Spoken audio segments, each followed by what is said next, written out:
Bienvenidos a The Deep Dive. Claro. Hoy nos vamos a sumergir en la vida de Mauricio de Nassau, una figura clave en la Guerra de los 80 años. No solo fue un líder militar brillante, sino que muchos lo consideran el padre del ejército moderno. Impresionante, ¿verdad?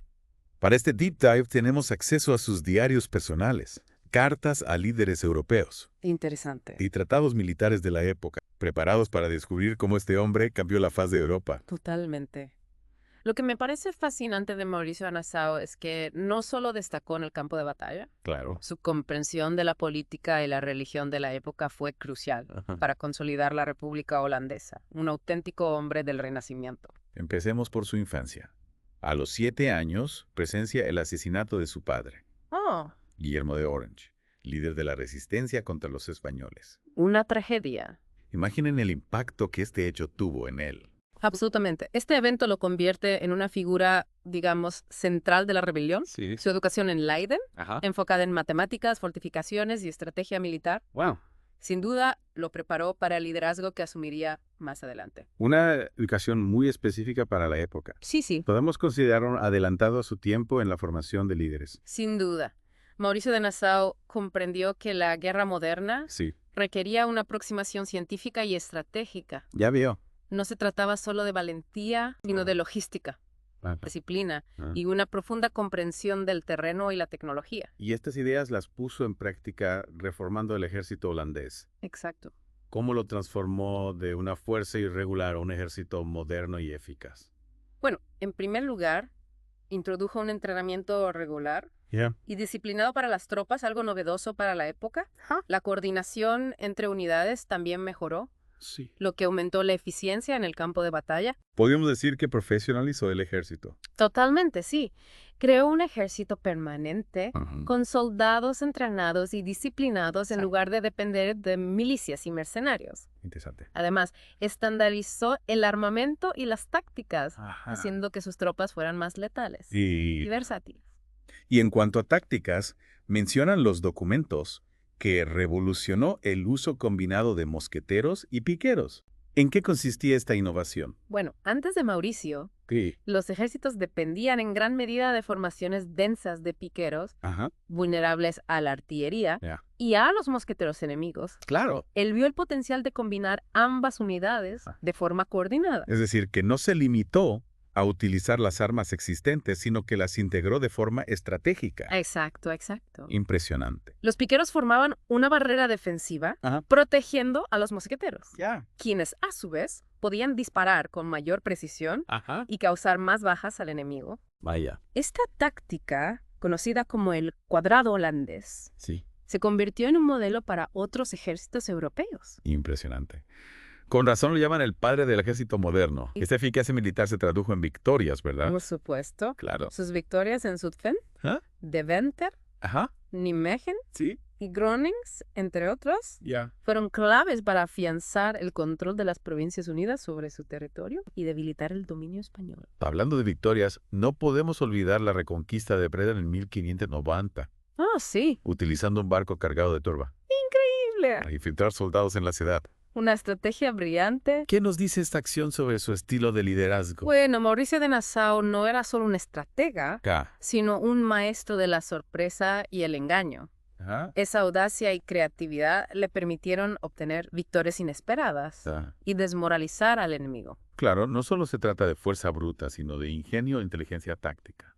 Breza fue un golpe maestro, tanto militar como psicológico. Sin duda. Y estas victorias no solo tuvieron un impacto militar, Ya veo. sino que fueron fundamentales para la construcción de una identidad nacional holandesa. Es decir, que sus triunfos en el campo de batalla se tradujeron en un fortalecimiento del sentimiento nacionalista. Exactamente. Interesante. Las victorias de Mauricio de Nassau dieron a las Provincias Unidas la confianza Ajá. y la estabilidad necesarias para consolidarse como una nación independiente. Fascinante. Sí. Pero su vida no se limitó a la guerra. No. Tras la tregua de los 12 años en 1609, Ajá. se vio envuelto en fuertes disputas políticas y religiosas. Ah. ¿Qué ocurrió? Bueno, la tregua no significó paz interna. Ya veo. Mauricio, ferviente calvinista, Sí, sí. chocó con Johan van Oldenbarnevelt, Ah, el gran pensionario de Holanda, ajá. por cuestiones políticas y religiosas. Para aquellos que no estén familiarizados con la política holandesa de la época, ¿podrías explicarnos brevemente qué era un gran pensionario? Por supuesto. El gran pensionario era una figura clave en las Provincias Unidas. Ajá, Similar a un primer ministro, ajá. representaba los intereses de la provincia más poderosa, Sí. Holanda, Ah, y tenía una gran influencia en la política general. entiendo. Entonces, dos figuras poderosas con visiones enfrentadas. Exacto. ¿Cuáles eran las raíces de este conflicto? Mauricio defendía una línea dura contra España, Ajá. tanto militar como ideológicamente, Ya. y una interpretación estricta del calvinismo. Ujú. Oldenbarnevelt, por otro lado, Ay, ya era veo. más pragmático Ya veo. y buscaba una solución negociada al conflicto, Claro. además de ser más tolerante en materia religiosa. Dos visiones sobre el futuro de las Provincias Unidas. Totalmente. Y este choque culminó en un evento trágico, Sí. la ejecución de Oldenbarnevelt en 1619. Una decisión drástica, Acusado de traición bajo la influencia de Mauricio. efectivamente. Un episodio oscuro que nos muestra la complejidad del personaje. Sin duda. Un líder militar brillante. Pero también un hombre capaz de tomar decisiones drásticas en el ámbito político. Complejo, ¿verdad? Un final dramático para esta primera parte de nuestro deep dive sobre Mauricio de Nassau. Desde luego. Vemos un hombre marcado por la tragedia que se convierte en un genio militar, Sí. transformando un ejército Ajá. y liderando una nación hacia la independencia. Impresionante. Pero también un líder con una faceta controvertida, Ya. capaz de utilizar su poder para eliminar a sus oponentes. Una figura llena de contrastes. En la siguiente parte, Sí. exploraremos sus últimos años Ajá. y analizaremos su legado, Interesante. que sigue siendo relevante en la actualidad. Estupendo. No se lo pierdan. Hasta la próxima. La ejecución de Oldenbarnevelt marca un punto de inflexión Sí. en la vida de Mauricio de Nassau Ajá. y en la historia de las Provincias Unidas. Totalmente. ¿Cómo afectó este suceso a su liderazgo Bueno. y a la percepción que se tenía de él? La ejecución de Oldenbarnevelt, aunque justificada por Mauricio y sus partidarios, Ajá. generó controversia Ya. y dividió a la sociedad holandesa. Claro. Algunos lo vieron como un acto necesario para preservar la unidad y la seguridad del país, mientras que otros lo consideraron un abuso de poder Ya. y una señal de autoritarismo. Entiendo. Sí, La sombra de duda se cierne sobre su figura. es cierto.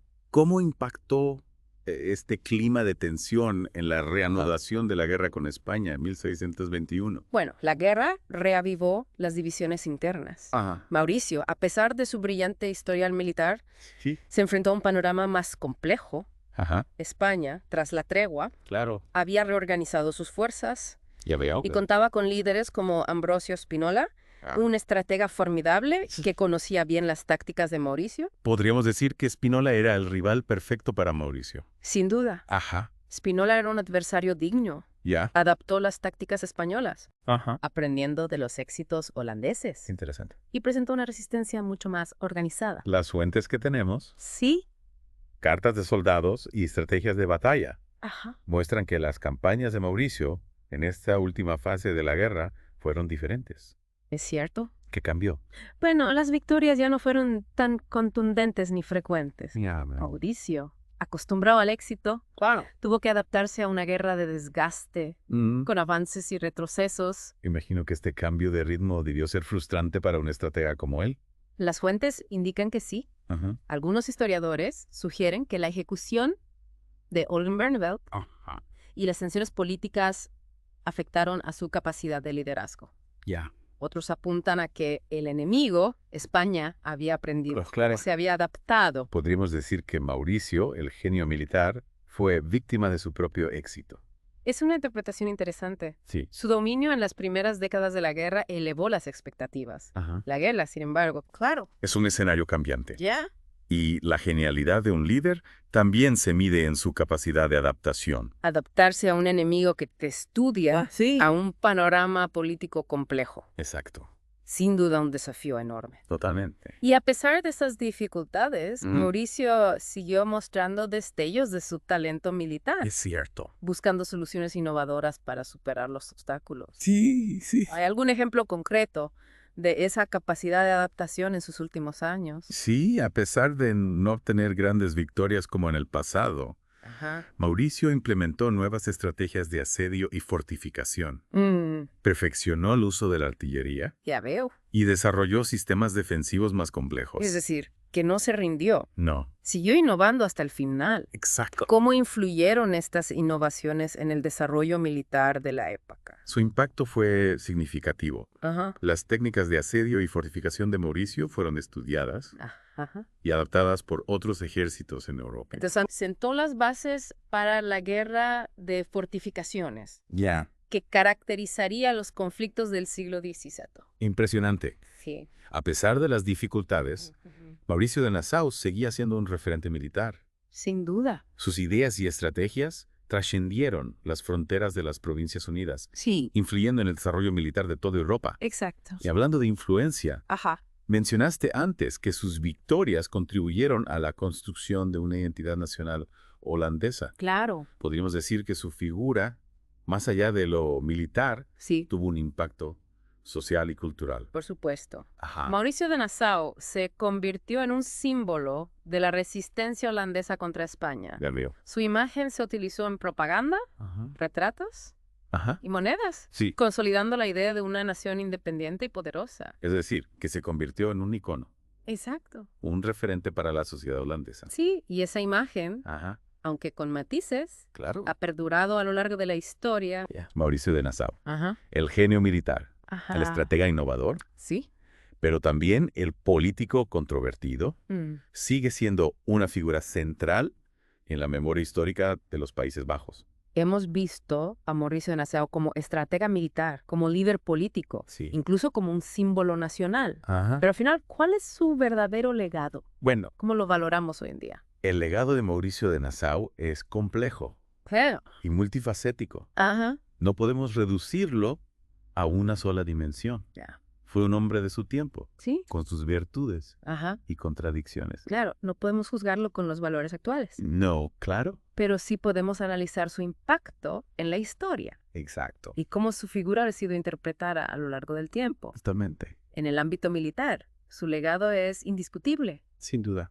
Sus innovaciones tácticas, la profesionalización del ejército, su influencia en la guerra de fortificación. Sentó las bases para la ciencia militar moderna. Un auténtico pionero. Pero también mencionamos sus controversias, Claro. especialmente en el terreno político. ¿Cómo se reconcilian estas dos caras de Mauricio de Nassau? Bueno, es ahí donde reside la complejidad del personaje. Ya veo. Fue un líder visionario, Sí. capaz de unir a una nación Ajá. y transformar un ejército, Ajá. pero también demostró una inclinación al autoritarismo, Ya. especialmente en el caso de Alden Barneveld. Un recordatorio de que la historia no es blanco-negro. Sí, Los grandes personajes también tienen sus sombras. sin duda. Y en los Países Bajos, ¿cómo se percibe su figura en la actualidad? Sigue siendo una figura clave en la historia holandesa. Ajá. Se le reconoce su papel fundamental en la independencia, su genio militar, Claro. Perdón. pero también se debate su faceta política.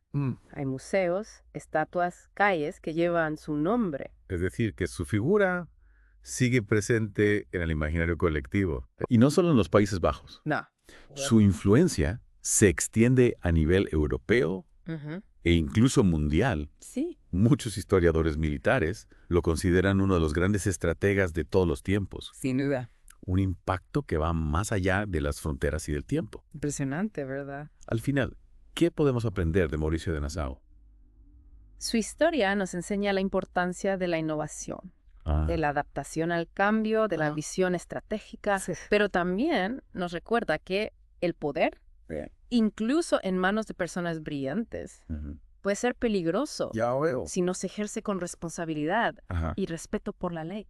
Una valiosa lección para líderes de cualquier época. Totalmente. Mauricio de Nassau, un personaje fascinante, complejo, Ajá. cuyo legado sigue siendo relevante en el siglo XXI. Sin duda. Un hombre que nos invita a reflexionar sobre el liderazgo, Ajá. la guerra, la construcción de una nación Sí. y las contradicciones de la naturaleza humana. Interesante, ¿verdad? Hemos llegado al final de nuestro deep dive sobre Mauricio de Nassau. Ha sido un placer. Espero que haya sido un viaje revelador, que les haya acercado a este personaje crucial de la historia europea y a su impacto en el mundo. Totalmente. Hasta la próxima. Hasta la próxima. Y que la curiosidad por el pasado siga guiando sus pasos.